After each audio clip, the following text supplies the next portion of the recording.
जो राजस्थान के गाँव थे, वहाँ पे काफ़ी बिजली नहीं पहुँचती थी काफ़ी सारे गाँव में।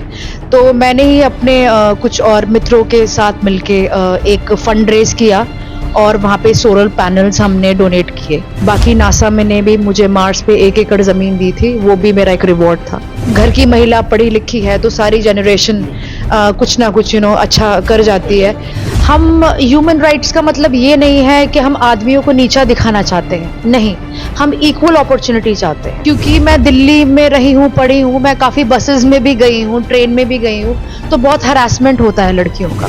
नमस्कार, जी न्यूज में आपका स्वागत है।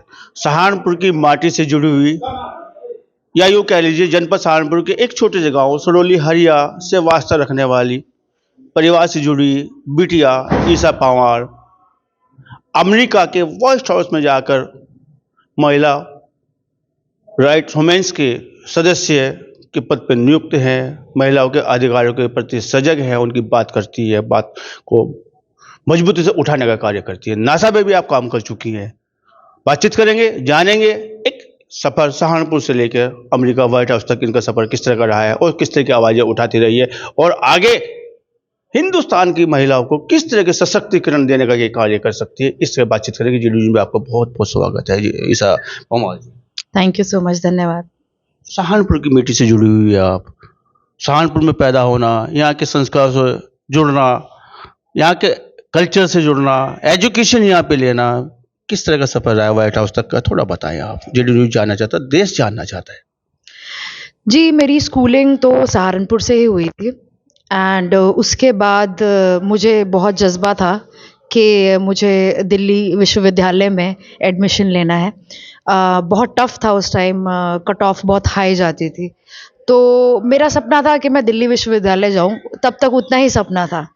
और उसके बाद मैंने स्कूलिंग के बाद जब अपनी 12th पास की तो मैंने दिल्ली 12th से में पहले थोड़ा बताएं, दिल्ली से पहले जो आपकी बेसिक शिक्षा रही हाँ, है। हाँ, हाँ। जी, जी, दिल्ली से पहले मेरी बेसिक शिक्षा मैंने पाइनवुड स्कूल से पहले फर्स्ट से मैंने आई थिंक 3rd 4th तक करा।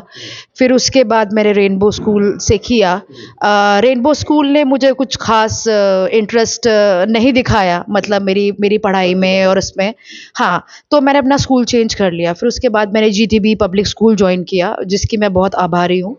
और उसके बाद मैंने 12th पे बहुत मेहनत करी और मेरे अच्छे मार्क्स आ गए और मुझे दिल्ली यूनिवर्सिटी में एडमिशन मिल गया। इसके बाद का सफर, अमेरिका का जो सफर रहा है आपका, आप गोल्ड मेडलिस्ट भी वहां से रही है, किस चीज को लेकर आपको गोल्ड मेडल मिला है, उसको थोड़ा बताएं। जी, जी। उसके बाद मैंने जब अपनी ग्रेजुएशन कंप्लीट कर ली थी दिल्ली यूनिवर्सिटी से, तो मैंने जॉब जॉइन की। उस टाइम पे क्योंकि मुझे फर्दर स्टडीज़ के लिए जाना था, लाइक मेरा इंटरेस्ट था, बट फाइनेंशियल सिचुएशन इतनी अच्छी नहीं थी उस टाइम पे, तो मैंने जॉब अपनी जॉइन की। और उसके बाद 4-5 साल मैंने जॉब मतलब मैं करती रही। उस दौरान मेरा यूरोप भी जाना हुआ बिज़नेस के सिलसिले में, मतलब मेरी जॉब के सिलसिले में। तो काफ़ी इंटरनेशनल एक्सपोज़र मुझे मिला। तो फिर मेरी इच्छा हुई कि क्यों ना मैं अमेरिका के लिए ट्राई करूँ। तो मैंने अमेरिका के लिए ट्राई किया वहाँ पे। तो मेरा अमेरिका में सिलेक्शन हो गया। जब अमेरिका मेरा सिलेक्शन हो गया तो उस टाइम नासा के वो चल रहे थे, इंटरव्यूज़ चल रहे थे।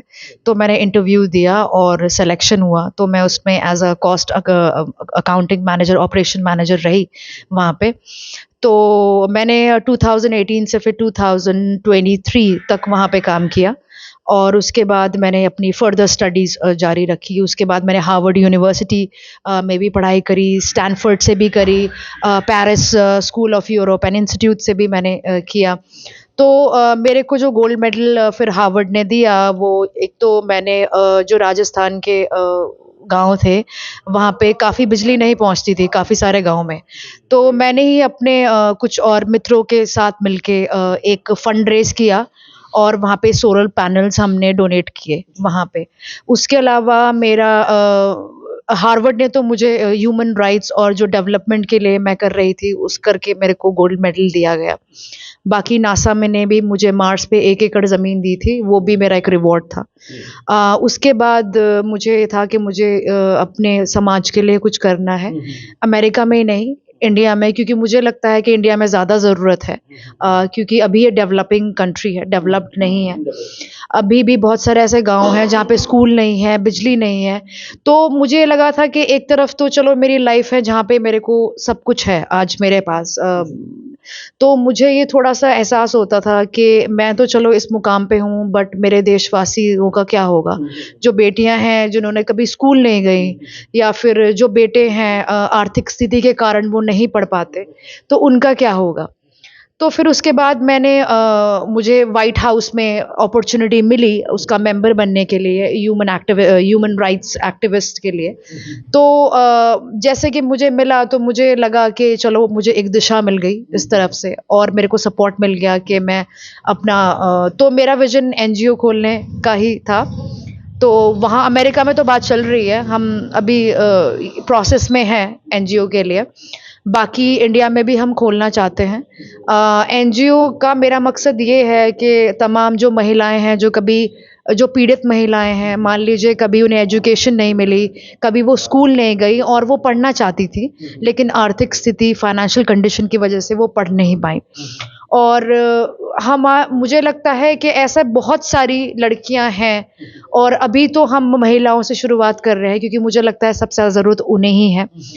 महिला एक अगर आपकी घर की महिला पढ़ी लिखी है तो सारी जनरेशन कुछ ना कुछ अच्छा कर जाती है, क्योंकि बच्चे के साथ तो एक माँ ही ज़्यादा टाइम स्पेंड करती है। तो मुझे लगता है अगर एजुकेशन होगी तो हमारी इंडिया आगे बढ़ेगा। तो मेरा मेन मकसद तो यही है कि अपने इंडिया की बेटियों को आगे बढ़ाना और बेटों को भी आगे बढ़ाना। ह्यूमन राइट्स की बात तो आप कर रहे हैं, ऐसे व्हाइट हाउस में आप जब मेंबर हैं ह्यूमन राइट्स को लेकर, जो किस तरह की वहाँ पे आप आवाज़ उठाते हैं महिलाओं को लेकर, थोड़ा बताएं कि किस तरह की दिक्कतें वहाँ पे आती है महिलाओं को। फिर बात करेंगे इंडिया की महिलाओं को लेकर, लेकिन पहले बताएं कि व्हाइट हाउस में किस तरह की आप महिलाओं की आवाज़ उठाती है। एक्चुअली काफ़ी सारी मैंने आवाज़ वहाँ पे उठाई हैं। अबॉर्शन के लिए भी वहाँ एंटी अबॉर्शन हो गया था, उसके लिए भी हमने कैंपेन चलाया था। एलजीबीटी जो लेस्बियन है, गेज़ हैं, उनकी उसके लिए भी हमने उठाया था। तो ये ह्यूमन राइट्स का ही ये पार्ट है। एक जो ट्रांसजेंडर्स हैं, मान लीजिए इंटरसेक्स हैं, मैंने इंडिया में भी ये एक मुद्दा मैं उठाना चाहती हूँ कि जो यहाँ पे इंटरसेक्स ट्रांसजेंडर्स हैं, जिनको जॉब नहीं दी जाती, वो बेचारे मतलब घर जाके या फिर मान लीजिए यहाँ पे बेगिंग करते हैं, ये करते हैं, तो उनको भी अधिकार है जीने का, उनको भी अधिकार है कि उनको जॉब दी जाए और उन्हें भी एक इंसान की तरह समझा जाए। तो ये इस तरह के भी मैंने काफ़ी वहाँ पे मुद्दे उठाए हैं। अमेरिका तो बहुत मॉडर्न है, वो एक्सेप्ट करता है ये सब चीज़ों को। तो वहाँ पे मैंने इंडिया के लिए भी मुद्दे उठाए थे कि अमेरिका इसमें थोड़ा-सा अपना इंटरवेंशन करे और इसमें थोड़ी दखल अंदाज़ी करे, और ताकि एक आवाज़ हमारी बुलंद हो, और कुछ कर पाऊँ मैं अपने देशवासियों के लिए।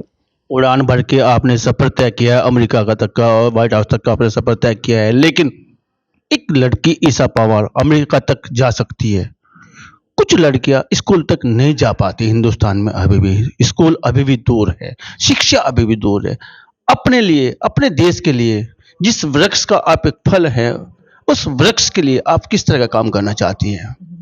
जी, जैसा कि मैंने बताया कि मैं एनजीओ यहाँ पे खोलने जा रही हूँ, और यहाँ आने के बाद तो काफ़ी सारे लोगों ने मुझसे बात भी की, तो उनका भी मुझे लग रहा है कि समर्थन है, और ये एक अच्छा कार्य है। हम एक अच्छे कार्य ही करना चाहते हैं यहाँ पे, समाज के लिए ही करना चाहते हैं। तो मेरी तो सरकार से या एक एक पावरफुल अथॉरिटीज़ जो हैं, जो कि समाज सेवा में इंटरेस्टेड रहते हैं, तो वो मुझे अप्रोच करें। हम कोलैबोरेशन करना चाहते हैं। और जैसा कि मैं अमेरिका में रहती हूँ वहाँ पे, तो मुझे इतना आइडिया नहीं है कि यहाँ पे कैसे एनजीओ क्या कनेक्शन होते हैं। हमारी कोशिश जारी है और बहुत जल्दी ये मुमकिन होगा, क्योंकि बहुत सारे लोगों का सपोर्ट आ रहा है और मुझे बहुत ज़्यादा खुशी हो रही है आज।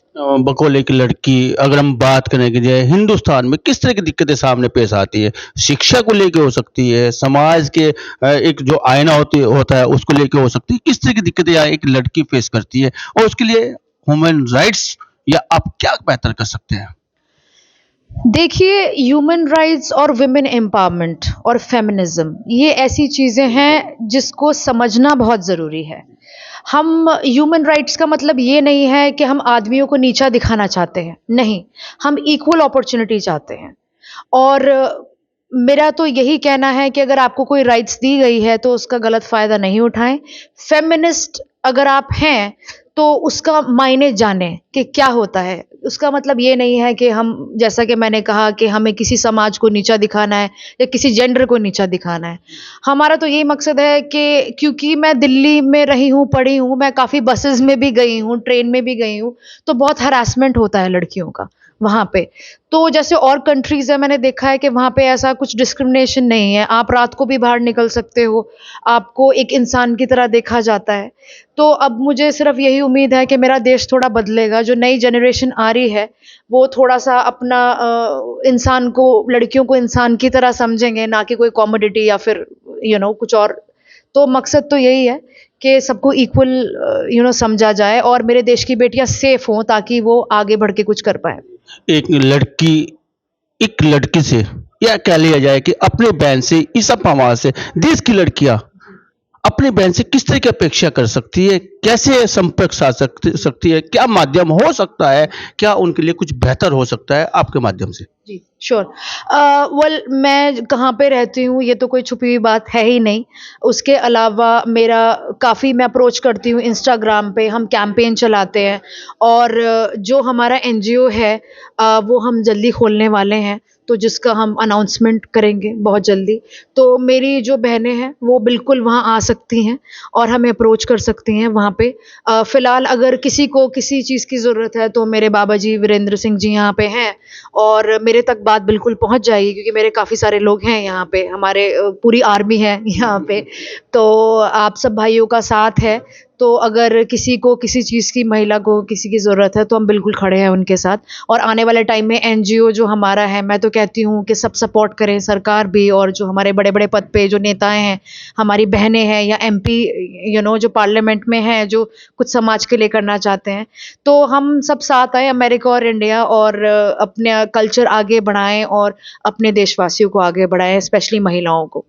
ईसा जी, आप जो सक्सेसफुल जिंदगी जी रही हैं, पावरफुल एक महिला आप बनकर उभरी हैं, देश की लड़कियों को, देश की बहनों को किस तरह का संदेश देना चाहेंगे जिससे वो स्वावलंबी बने, मजबूत बने, आत्मनिर्भर बने और आगे आके अपनी लड़ाई को लड़ने का कार्य करें? किस तरह का संदेश आपका देश की बेटियों को रहेगा?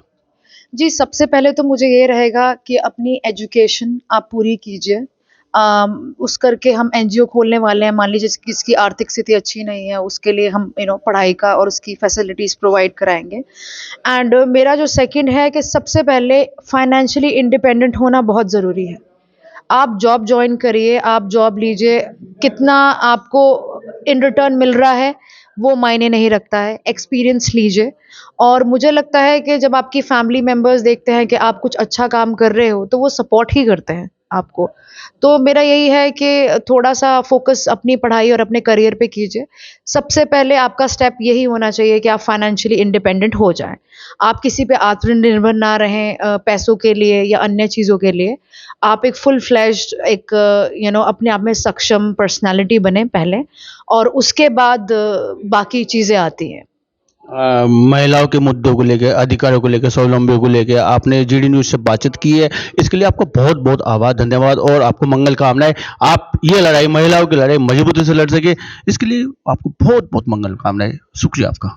जीडी न्यूज़ की सभी वीडियोस देखने के लिए यूट्यूब पर सब्सक्राइब कीजिए जीडी न्यूज़ चैनल को, और फेसबुक पर वीडियोस देखने के लिए जीडी न्यूज़ चैनल को लाइक और फॉलो करें। धन्यवाद।